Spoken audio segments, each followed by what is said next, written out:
जब वांग लिन ने अपने बेटे को उसके सुंदर चेहरे के बावजूद बंदर चेहरे वाला आदमी कहकर उपहास करते हुए देखा, क्या तुम जानते हो कि उसने कैसी प्रतिक्रिया दी? कहानी को आगे बढ़ाते हैं। पलक झपकते ही सुन ताई की मृत्यु को 3 वर्ष बीत चुके थे। उस वर्ष वांग पिंग ठीक 19 वर्ष का हुआ। वांग लिन ने घर का सारा सामान समेटा और अपने बेटे को लेकर लुओयुए गांव छोड़ दिया, वो स्थान जहां वे 19 वर्षों तक रहे थे। आने वाले दिनों में तियानियुन तारा की धुन से भरी पर्वतमालाओं के बीच लोग अक्सर पिता पुत्र की परछाइयां देख सकते थे।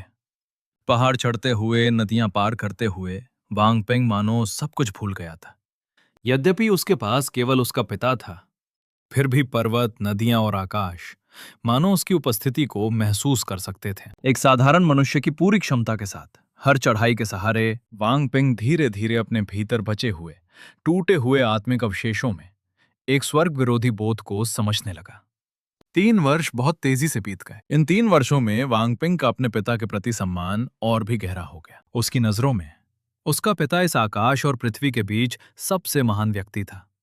पहाड़ों को पार करने के बाद वे नदियों की ओर बढ़े। हर जल क्षेत्र में पिता पुत्र की परछाइयां कभी दिखती, कभी गायब हो जाती। हंसी की आवाज लगातार गूंजती रही, जिसमें अधिकतर वांग पिंग की हंसी थी, और उसके साथ थी वांग लिन की खुली प्रसन्न हंसी। वो हंसी मानो फैलती हुई वांग पिंग को और अधिक खुश कर देती थी, मानो इस संसार में जब तक पिता उसके साथ है सब कुछ पर्याप्त है। पिंग, इस जीवन में पिता हमेशा तुम्हारे साथ रहेगा। भले ही हम मर जाएं, अगली पुनर्जन्म में फिर मिलेंगे। चाहे तब हम पिता पुत्र ना रहें, मैं तुम्हें कभी नहीं भूलूंगा। स्थल यात्रा समाप्त हुई, लेकिन विशाल समुद्र की यात्रा अभी शुरू ही हुई थी। एक एक द्वीप, एक एक लहर। वांग पिंग ने देखा कि आकाशीय बिजली समुद्र पर गिर रही है। विशाल तरंगे जो एक पूरे गांव जितनी बड़ी थी। यहां तक कि उसने समुद्र में मृग तृष्णा जैसी दृश्य भी देखे। 5 वर्ष बाद जब पिता पुत्र फिर से भूमि पर लौटे, वांग पिंग पूरी तरह बदल चुका था। उन्होंने जो अंतिम पर्वत पार किया वो था